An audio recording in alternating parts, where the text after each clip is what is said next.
Beauty family, welcome back to my channel awaken tarot with Nikhita. ಇವತ್ತಿನ tarot ರೀಡಿಂಗಿಗೆ ನಿಮ್ಮ energy ಏನು ಬಂದೈತಿ ಅಂತಂದ್ರೆ ಗ್ರ್ಯಾಟಿಟ್ಯೂಡ್ ಅಂತ ಬಂದೈತಿ. ಈ ರೀಡಿಂಗಿಂದ ಟೋಟಲ್ ಎನರ್ಜಿ ಅಂದ್ರೆ ಗ್ರ್ಯಾಟಿಟ್ಯೂಡ್. ಯಾವಾಗಲೂ ಗ್ರ್ಯಾಟಿಟ್ಯೂಡ್ ಇಡ್ರಿ, ಒಂದು ಕೃತಜ್ಞತೆಗಳನ್ನು ಹೇಳೋದು ಕಲೀರಿ, ಧನ್ಯವಾದಗಳನ್ನು ಹೇಳೋದು ಕಲೀರಿ ಅಂತ ನಿಮ್ಗೆ ಹೇಳ್ತಿದಾರ. ಲೈಫ್ ಲೆಸನ್ಸ್ ಏನದಾವಲ್ಲ ಅದನ್ನ ಮರಿಬೇಡ್ರಿ. ಏನೇ ಕಷ್ಟ ಬರಲಿ ಸುಖ ಬರಲಿ ಅದು ಎಲ್ಲದೂ ನಿಮ್ದೊಂದು ಬ್ಲೆಸ್ಸಿಂಗ್ ಅಂತ ನೀವು ತಗೋಬೇಕು ಅಂತ ನಿಮ್ಗೆ ಹೇಳ್ತಿರೋದು. ಸೊ ಇದು ಯಾಕೆ ಬಂತು, ಈ ಗ್ರ್ಯಾಟಿಟ್ಯೂಡ್ ಅನ್ನೋದೇ ಯಾಕೆ ಪರ್ಟಿಕ್ಯುಲರ್ ಆಗಿ ಈ ಎನರ್ಜಿ ಬಂತು ಇವತ್ತು ಅಂತ ಇವತ್ತಿನ ರೀಡಿಂಗ್ ಒಳಗೆ ನೋಡೋಣಂತ. ಸೊ ಇವತ್ತಿನ ಟಾಪಿಕ್ ಏನಂದ್ರೆ ನೆಕ್ಸ್ಟ್ 48 hours ಒಳಗೆ ನಿಮ್ಮ ವ್ಯಕ್ತಿ ನಿಮ್ಮ ಬಗ್ಗೆ ಏನು ಯೋಚನೆ ಮಾಡ್ತಾರಂತ ನೋಡೋಣಂತ. 20 ನಂಬರ್, 2 ನಂಬರ್ ಅಥವಾ 20 hours, 20 days ನಿಮ್ಗೆ ಒಂದು ಇಂಪಾರ್ಟೆಂಟ್ ಆಗಿರುವಂಥ ಸಾಧ್ಯತೆಗಳು ಇಲ್ಲದಾವು. ಸೊ ನಿಮ್ಮ ಮತ್ತು ನಿಮ್ಮ ವ್ಯಕ್ತಿಯ ಹೆಸರನ್ನ ಜೊತೆಗೆ ಹೇಳ್ಕೊಂತ 3 ಸಲ ಡೀಪ್ ಆಗಿ ಬ್ರೀತ್ ಮಾಡಿ ಇಲ್ಲಿ ಎನರ್ಜಿ ಜೊತೆಗೆ ಅಲೈನ್ ಆಗ್ರಿ. ನೆಕ್ಸ್ಟ್ 48 hours ಒಳಗೆ ನಿಮ್ಮ ವ್ಯಕ್ತಿ ಎನರ್ಜಿ ಹೆಂಗೈತಿ ಅಂತ ನೀವು ಇಲ್ಲಿ ತಿಳ್ಕೊಂಡ್ರಿ. Okay, let us start the reading. So Nikhita tarot reading ಅಂತ ನೀವು ಯೂಟ್ಯೂಬಿಗೆ ಹೋಗಿ ಹುಡುಕ್ರಿ, ನನ್ನೆಲ್ಲ ರೀಡಿಂಗ್ಸ್ ಅಲ್ಲಿ ನಿಮ್ಗೆ ಸಿಗ್ತಾವೆ. ಅವೇಕನ್ ಟಾರೋ ವಿತ್ ನಿಖಿತಾ ಅಂತ ಹುಡುಕಿದ್ರ ನಿಮ್ಗೆ ನನ್ನ ಎಲ್ಲ ರೀಡಿಂಗ್ಸು ಅಲ್ಲಿ ಸಿಗ್ತಾವೆ. So awaken tarot with Nikhita tarot reading ಅಂತ ನೀವು ಇಲ್ಲೇ ಹುಡುಕ್ಬೋದು. So yellow and red colour ನಿಮಗಿಲ್ಲೇ ಭಾಳ ಎದ್ದು ಕಾಣ್ತಾ ಐತಿ, ನೀವು ಇಲ್ಲಿ ನೋಡ್ತಿದ್ದೀರಿ ಎಲ್ಲರೂ. ಸೊ ಈ ಕಲರ್ಸ್ ನಿಮ್ಮ ಈ ರೀಡಿಂಗ್ ಒಳಗೆ ಅಥವಾ ನಿಮ್ಮ ಈ ಜೀವನದಾಗ ನೆಕ್ಸ್ಟ್ 48 hours ಭಾಳ ಇಂಪಾರ್ಟೆಂಟ್ ಆಗುವ ಸಾಧ್ಯತೆಗಳು ಭಾಳ ಅದಾವು. ಸೊ ಅರ್ತ್ ಎಲಿಮೆಂಟ್ ನಿಮಗಿಲ್ಲೇ ಭಾಳ ಎದ್ದು ಕಾಣ್ತಾ ಐತಿ ನೆಕ್ಸ್ಟ್ 48 hours.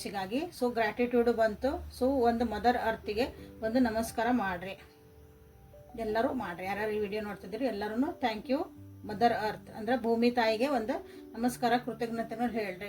ನಮ್ಮ ಭಾರ ಹೊತ್ಕೊಂಡಾಳ ತಾಯಿ, ನಾವೇನೇ ತಪ್ಪು ಮಾಡಿದ್ರು ಅನ್ನೋ ಕ್ಷಮಿಸ್ತಾಳ ಆ ತಾಯಿ. ಸೊ ಹಾಗಾಗಿ ಇವತ್ತಿಂದ ಗ್ರ್ಯಾಟಿಟ್ಯೂಡ್ ಅಂತ ಬಂದೈತಿ. ಸೊ ನೆಕ್ಸ್ಟ್ 48 hours ಒಳಗೆ ನಿಮ್ಮ ವ್ಯಕ್ತಿ ಎನರ್ಜಿ ಹೆಂಗೈತಿ ಅಂತಂದ್ರೆ ನಿಮ್ಮ ಜೊತೆಗಿದ್ದಾಗ ಅವ್ರಿಗೆ ಒಂದು ಸೆಕ್ಯೂರಿಟಿ ಫೀಲಿಂಗ್ ಆಗಕತ್ತಿಲ್ಲ ಅಂತ ಅವ್ರಿಗೆ ಅನಿಸ್ತೈತಿ. ಸೊ ಸೆಕ್ಯೂರಿಟಿ ಒಂದು ರಿಲೇಶನ್ಶಿಪ್ ಒಳಗಿದ್ದಾಗ ನಮ್ಗೆ ಸೆಕ್ಯೂರಿಟಿ ಫೀಲಿಂಗ್ ಭಾಳ ಬೇಕು. ಈ ವ್ಯಕ್ತಿ ಜೊತೆಗೆ ನಾ ಇದ್ದಾಗ ನಮ್ಗಲ್ಲೇ ಒಂದು ರಿಲ್ಯಾಕ್ಸ್ ಆಗಿ ನಾನು ಇರ್ತಾನಿ ಅಂತ ಒಂದು ಫೀಲಿಂಗ್ ಬರ್ತದಲ್ಲ, ಅದು ಸೆಕ್ಯೂರಿಟಿ. ಟ್ರಸ್ಟ್ ಇಶ್ಯೂಸ್ ಬರ್ತದಾವಿಲ್ಲೇ, ನೀವರಿಗೇನೋ ಸ್ವಲ್ಪ ಮೋಸ ಮಾಡ್ತಿದ್ದೀರಿ, ಸುಳ್ಳು ಹೇಳ್ತಿದ್ದೀರಿ, ಹಂಗಾಗಿ ನಿಮ್ಮನ್ನು ನಂಬಕ್ಕಾಗಲ್ಲ. ಆ ರೀತಿಯಾದಂಥ ಒಂದು ಎನರ್ಜಿಲಿ ನೆಕ್ಸ್ಟ್ 48 hours ಒಳಗೆ ಕಾಣ್ತಾ ಐತಿ. ಸೊ ಹಾಗಾಗಿ ಈ ವ್ಯಕ್ತಿ ಏನು ಮಾಡ್ತಾರಂದ್ರೆ ಸ್ವಲ್ಪ ತಮ್ಮನ್ನು ತಾವು ಗಾರ್ಡ್ ಮಾಡ್ಕೊತಾರ. ಎಲ್ಲಾನು ಓಪನ್ ಆಗಿ ನಿಮ್ಮ ಮುಂದೆ ಹೇಳಕ್ಕೆ ಇಷ್ಟಪಡಲ್ಲ, ಅವರು ಓಪನ್ ಆಗಿ ಮಾತಾಡಕ್ಕೆ ಇಷ್ಟಪಡಲ್ಲ. ಈಗ ನಾ ಸಾರಿ ಹೇಳಿದ್ರೆ ಏನಾರು ಉಪಯೋಗ ಐತನ, ಆ ರೀತಿಯಾದಂಥ ಒಂದು ಯೋಚನೆ ಬರ್ತೈತಿ ಇಲ್ಲೇ ನೆಕ್ಸ್ಟ್ 48 hours ಒಳಗೆ. ನೀವೆಲ್ಲಿ ಬಿಟ್ಟು ಹೋಗಿರ ಅನ್ನೋದು ಒಂದು ಭಯ ಐತೆ ಅವರಿಗೆಲ್ಲ. ನಿಮ್ಮ ಮೇಲೆ ಡೌಟ್ ಬರ್ಬೋದು, ನಿಮ್ಮನ್ನ ಬೇರೆ ಜೊತೆಗೆ ಇಲ್ಲೇ ಕಂಪೇರ್ ಮಾಡ್ಬೋದು. ಸೊ ಈ ರೀತಿಯಾದಂಥ ಒಂದು ಎನರ್ಜಿ ಇಲ್ಲೇ ಕಾಣ್ತಾ ಐತಿ ನೆಕ್ಸ್ಟ್ 48 hours ಒಳಗೆ. ಸೊ ನೀವೇನು ಮಾಡ್ರಿ ಅಂದ್ರೆ ಸ್ವಲ್ಪ ಹುಷಾರಾಗಿರ್ರಿ ಅವ್ರ ಜೊತೆಗೆ. ಹುಷಾರಾಗಿಂದ ಸೆನ್ಸ್ ಅವ್ರಿಗೆ ಆ ಡೌಟ್ ಬರ್ಲಾರ್ದಂಗೆ ನೀವು ಇರ್ರಿ. ಅದು ವಿಷಯಗಳು ಏನೇ ಇರ್ಬೋದು ಅಥವಾ ಯಾವುದೋ ಒಂದು ಕಾರಣಕ್ಕೂ ಅದು ಡೌಟ್ ಬರ್ಬೋದು. ಸೊ ನೀವು ಅದಕ್ಕೆ ಹುಷಾರಾಗಿರ್ರಿ. ಏನಾದರೂ ತಪ್ಪು ಮಾಡಿದ್ರೆ ನೀವು ಒಂದು ಸಾರಿ ಕೇಳಲಿಗೆ ಮುಗಿಸ್ಬಿಡ್ರಿ. ಅಂದ್ರೆ ಏನೇ ವಿಷಯ ಇದ್ರೂ ಅಲ್ಲಿಗೆ ಎಂಡ್ ಮಾಡ್ರಿ, ಅದಕ್ಕೆ ಫುಲ್ ಸ್ಟಾಪ್ ಹಾಕ್ರಿ, ಅದನ್ನು ಕ್ಯಾರಿ ಓವರ್ ಮಾಡಬೇಡ್ರಿ. ಕ್ಲಾರಿಟಿನ ಅವಾಗಿಂದ ಅವಾಗ ನೀವು ಕೊಡೋದನ್ನ ಕಲ್ತ್ಬಿಡ್ರಿ. ನೆಕ್ಸ್ಟ್ 48 hours ನೀವು ಯಾವತ್ತು ನೋಡ್ತಿರ್ಲ ಅವತ್ತಿಂದ 48 hours, ಆ ಕ್ಷಣದಿಂದ 48 hours. ಸೊ ಮೊನಾಲಜಿ ಕಾರ್ಡ್ಸಿಂದ ಇಲ್ಲೇನು ಬರ್ತಾವಂತ ನೋಡೋಣಂತ. It's time to take action. Your hard work is paying off. Confidence is your key to success. A win outcome is forecasting. Hold your vision ಅಂತ ಬಂದಿರೋದ್ರಿಂದ ನಿಮ್ದು ಏನು ವಿಷನ್ ಐತಿ ಜೀವನದಾಗ, ನಿಮ್ದು ಏನು ಗುರಿಗಳದಾವು ಅಥವಾ ಈ ರಿಲೇಶನ್ಶಿಪ್ ಒಳಗೆ ಏನು ಗುರಿಗಳದಾವು ಅದನ್ನ ಬಿಟ್ಕೊಡ್ಬೇಡ್ರಿ, ಅದಕ್ಕೆ ಬದ್ಧರಾಗಿರ್ರಿ. ಈಗ ಬರೀ ಮಾತಾಡೋದಲ್ಲ, ಆ್ಯಕ್ಷನ್ ತೊಗೊಳೋದು ಒಂದು ಸಮಯ ಬಂದತಿ ನಿಮ್ಮ ರಿಲೇಶನ್ಶಿಪ್ ಒಳಗಿರ್ಬೋದು, ಜೀವನದಾಗಿರ್ಬೋದು ಅಂತ ನಿಮಗೆಲ್ಲ ಹೇಳ್ತಿದ್ದಾರೆ. ಸೊ ಈ ಆ್ಯಕ್ಷನನ್ನು ನಿಮ್ಮ ವ್ಯಕ್ತಿ ನಿಮ್ಮ ಕಡೆಯಿಂದ ಬಯಸ್ತಾರಂತ ಇಲ್ಲಿ ಹೇಳಕ್ಕೆ ಇಷ್ಟಪಡ್ತಾನೆ. ನೀವು ಬರೀ ಮಾತಾಡ್ತಿದ್ರೆ, ಸೊ ನೀವು ಬರೀ ಮಾತಾಡಿದ್ರೆ ಆತಲ್ಲ, ಮುಂದೇನು ಇದಕ್ಕೆ ಅದು ಕಾಣಬೇಕು ಕಣ್ಣಿಗೆ ಅಂತ ಹೇಳ್ಬೋದು ಅವರು. ಸೊ ಅದಕ್ಕೆ ಹೇಳಿದ್ದ ಕ್ಲಾರಿಟಿ ಕೊಡ್ರಿ ಅವರಿಗೆ ಅಂತಂದು. ಕಾನ್ಫಿಡೆಂಟ್ ಆಗಿರ್ರಿ, ಯಾಕಂದ್ರೆ ನೀವು ಎಷ್ಟು ವರ್ಷ ಏನು ಕಷ್ಟಪಟ್ಟಿರಿ ಅಥವಾ ಈ ರಿಲೇಶನ್ಶಿಪ್ಪಿಗಾಗಿ ನೀವೇನು ಕಷ್ಟಪಟ್ಟಿರಿ, ಒಂದು ಟೈಮ್ ಏನು ಕೊಟ್ಟಿರಿ, ಸೊ ಅದಕ್ಕೆಲ್ಲದಕ್ಕೊಂದು ಆನ್ಸರ್ ಬರೋದು ಭಾಳ ಹತ್ರ ಐತಿ. ನೀವು ಅನ್ಕೊಂಡಂಗೆ ಕೆಲಸಗಳು ಆಗ್ತದವು. ಅಂಥ ಟೈಮ್ ಒಳಗೆ ನೀವಿಲ್ಲಿ ನಿಮ್ಮ ವ್ಯಕ್ತಿ ನಿಮ್ಗೆ ಇಷ್ಟೆಲ್ಲ ಡೌಟ್ ಪಟ್ಟರು ಅಥವಾ ನಿಮ್ಮ ಮೇಲೆ ಟ್ರಸ್ಟ್ ಮಾಡಲಿಲ್ಲ ಅಂದಾಗ ನಿಮಗೂ ಡಿಸ್ಟರ್ಬ್ ಆಗ್ತೀರಿ, ನಿಮ್ಮ ರಿಲೇಶನ್ಶಿಪ್ಪನ್ನು ಡಿಸ್ಟರ್ಬ್ ಆಗ್ತೈತಿ ಅಂತ ಹೇಳಕ್ಕಿಲ್ಲ ಇಷ್ಟಪಡ್ತಾನೆ.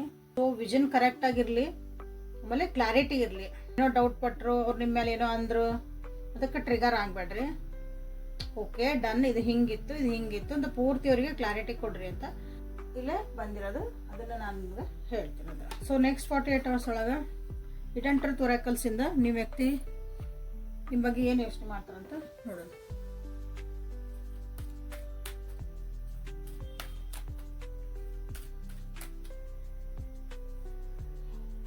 I want to reach out but I am afraid. ನೋಡ್ರಿ ಬಂತು ಹೌದಾ. I want to tell you how I feel.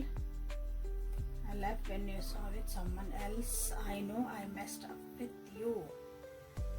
Messed up everything, sorry. You don't know how hard it is to let go. It was my fault but I blamed you. ಒಬ್ಬರು ನೀವು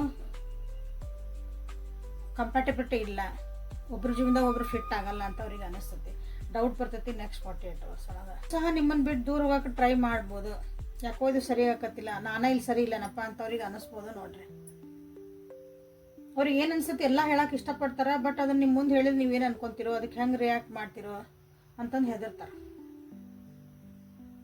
no contact ಒಳಗದಿರಿ, third party ಅದಾರ, ಅಥವಾ ಇಬ್ಬರು ಮಧ್ಯೆ ಏನೋ ಜಗಳ ಬಂದೈತಿ, block ಆಗ್ಯಾವ ಫೋನ್ಸ್.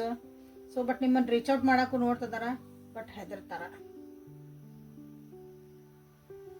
ಅವರು ನಿಮ್ಮನ್ನು ಯಾರ್ದೋ ಬೇರೆ ಜೊತೆಗೆ ನೋಡ್ಯಾರ, ಹಾಗಾಗಿ ಅವ್ರಿಗೇನೋ ಡೌಟ್ ಐತಿ ನೀವೆಲ್ಲವ್ರು ಬಿಟ್ಟು ಹೋಗಿರನ, ಅಂದ್ರೆ ನಿಮ್ಮನ್ನ ಕಳ್ಕೊಬಾರ್ದು ಅನ್ನೋದೊಂದು ಭಯ ಇರತ್ತಲ್ಲ, ಅದನ್ನ ಇಲ್ಲೇ ಕಾಡ್ದತಿ.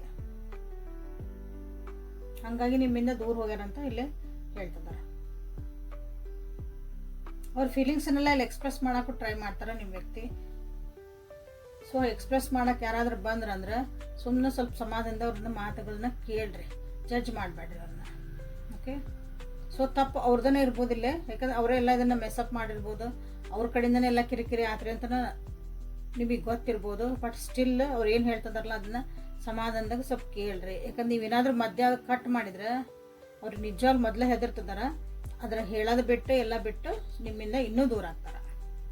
ಭಾಳ ಕಷ್ಟಪಟ್ಟು ನಿಮ್ಮ ಹತ್ರ ಬಂದು ಈಗ ಮಾತಾಡೋಕೆ ಟ್ರೈ ಮಾಡ್ತಾರೆ ಅಂತ ಇಲ್ಲಿ ಕಾಣ್ತಾ ಐತಿ. ಸೊ ಅದನ್ನು ಅವಕಾಶನೇ ನೀವು ಕರೆಕ್ಟಾಗಿ ಯೂಸ್ ಮಾಡ್ಕೊಳ್ರಿ. ಅವ್ರಿಗೆ ಗೊತ್ತು ಅವ್ರದ್ದೇ ತಪ್ಪಿತ್ತು, ನಿಮ್ಮನ್ನೇ ಅವರು ತಪ್ಪಿನ ಸ್ಥಾನ ನಿಂದ್ರಿಸಿದಂತನೂ ಅವ್ರಿಗೆ ಗೊತ್ತು. ಇಲ್ಲಿ ಬಂತಲ್ಲ ಇಲ್ಲ ರಿಗ್ರೆಟ್, ಇಲ್ಲಿ ಬಂತು ನೋಡ್ರಿ, ಎಲ್ಲ ಅವ್ರದ್ದು ಫಾಲ್ಟ್ ಇತ್ತು, ಬಟ್ ನಿಮ್ಮನ್ನ ಬ್ಲೇಮ್ ಮಾಡಿದ್ರು. ಈಗ ತಪ್ಪು ಅಂತ ಐತಿ, ಬಟ್ ಅದನ್ನ ಬಂದು ಸಾರಿ ಕೇಳಕ್ಕೆ ಅವರಿಗೆ ರಿಗ್ರೆಟ್ ಮಾಡೋಕೆ ಆಗಲ್ಲ, ಅದನ್ನು ಅಪೋಲೈಸ್ ಮಾಡೋಕೆ ಆಗಲ್ಲ.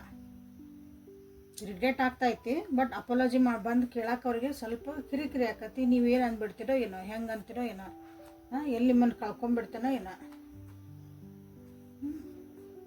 ಇದೊಂದು ಅವರಿಗೆ ಹೆದರಿಕೆ ಐತಿ. ಒಂದಿಷ್ಟು ಹಿಂಜರಿಕೆಗಳದಾವು. ಸೊ ನೀವೇನು ಮಾಡ್ಬೇಕಂತ ನೋಡೋಣ ಅಂತ. ರಿಲೇಷನ್ಶಿಪ್ನ ಒಂದೊಂದ್ಸಲ ಉಳಿಸ್ಕೋಬೇಕಂದಾಗ ಇನ್ನೊಂದು ವ್ಯಕ್ತಿಗೆ ಇನ್ನೊಂದು ಅವಕಾಶ ಕೊಟ್ಟು ನೋಡೋಕೆ ಏನೂ ಪ್ರಾಬ್ಲಮ್ ಇಲ್ಲ. ಪದೇ ಪದೇ ಅದೇ ತಪ್ಪಾದ್ರೆ ಅದಕ್ಕೆ ಅವಕಾಶ ಕೊಡಬಾರ್ದು. ಓಕೆ, ಆಮೇಲೆ ನಿಜವಾಗ್ಲೂ ಬದಲಾಗ್ಯಾರ ಅಂತ ಅದನ್ನು ನೀವು ನೋಡಬೇಕಾಗುತ್ತೆ. ಸೊ ನೀವೇನು ಮಾಡಬೇಕಂತ ನೋಡೋಣ ಅಂತ. ಸೊ ನೀವು ಭಾಳ ವೆಯ್ಟ್ ಮಾಡ್ತಿದ್ದೀರಂತ ಇನ್ನೊಂದು ಅವಕಾಶ ಕೊಟ್ಟು ನೋಡೋಕೆ ಅಡ್ಡಿಲ್ಲ ಅಂತಲೂ ಬಂತು ನೋಡ್ರಿ. ಮತ್ತು ಅದ ಬಂತು, ನಾ ಏನು ಹೇಳಿದೆ ಅದ ಬಂದಿದ್ದೀನಿ. Page of source in reverse.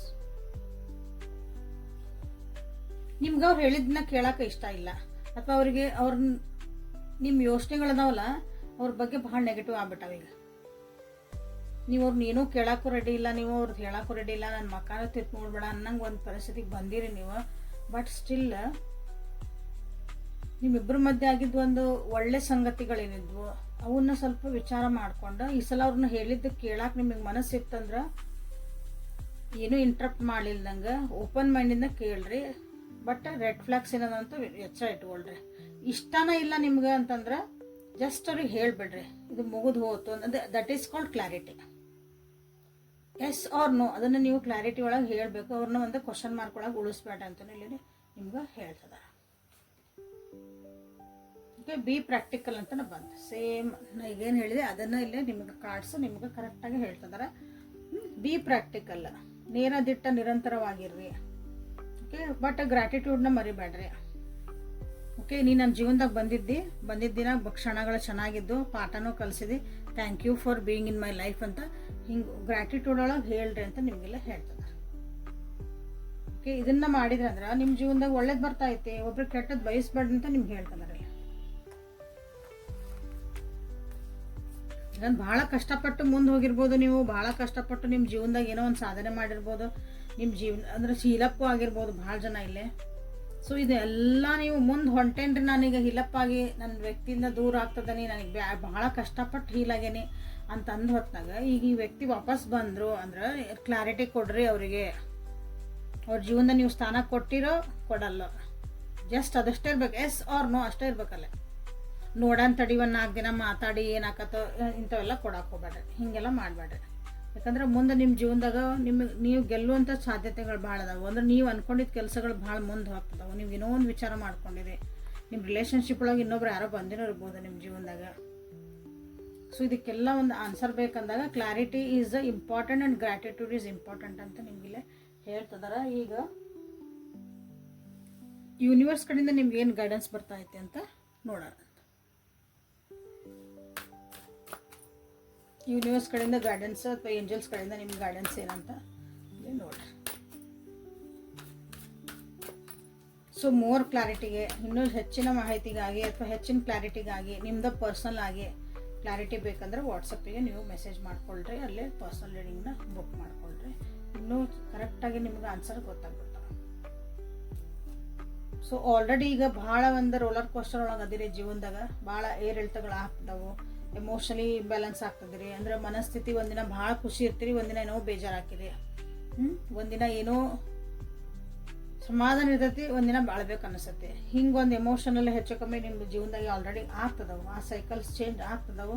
ಅದನ್ನ ಏನಿಲ್ಲ ಹೆಂಗೆ ಹಂಗೆ ಹೋಗಕ್ಕೆ ಬಿಡ್ರಿ. ಅಳ್ಬೇಕನ್ಸಿರ್ ಅಳ್ರಿ, ನಗ್ಬೇಕನ್ಸಿರ್ ನಗ್ರಿ, ಅದು ಏನಾಕತ್ತ ಆಗಲಿ, you are going the process, that is good. Okay, ನಿಮ್ಮೊಳಗೆ ಒಂದೊಂದು ಚೇಂಜಸ್ ಆಗ್ತದವು. ಇದು ನಿಮ್ಮ ಹೋಗಿರೋಂಥ ವ್ಯಕ್ತಿಗಳು ಅಥವಾ ನಿಮ್ಮ ಎಕ್ಸ್ ಅವರೆಲ್ಲ ಇಲ್ಲಿ ಇನ್ವಾಲ್ವ್ ಆಗ್ಯಾರ ಈ ಪರಿಸ್ಥಿತಿಗೆ, ಅಥವಾ ಈಗ ಈ ರಿಲೇಷನ್ಶಿಪ್ ಯಾವ ವ್ಯಕ್ತಿ ಜೊತೆಗೆ ನೋಡ್ತಿದ್ದೀರಿ ಆ ವ್ಯಕ್ತಿಗೆ ಇವರು ಅಲ್ಲೇ ಪೂರಕವಾಗ್ಯಾರ. ಸೊ ನಿಮ್ಮ ಇಂಟೆನ್ಷನ್ಸ್ ಕ್ಲಿಯರ್ ಇರಲಿ, ನಿಮ್ಮ ಜೀವನದಾಗ ಏನು ಬೇಕು ಏನು ಬೇಡ ಅದನ್ನು ಪೂರ ಕ್ಲಾರಿಟಿ ಇಟ್ಕೊಂಡು ನೀವು ಇಲ್ಲೇ ಮ್ಯಾನಿಫೆಸ್ಟ್ ಮಾಡಿರಿ ಅಂತ ನಿಮಗಿಲ್ಲೇ ಹೇಳ್ತಿದ್ದಾರೆ.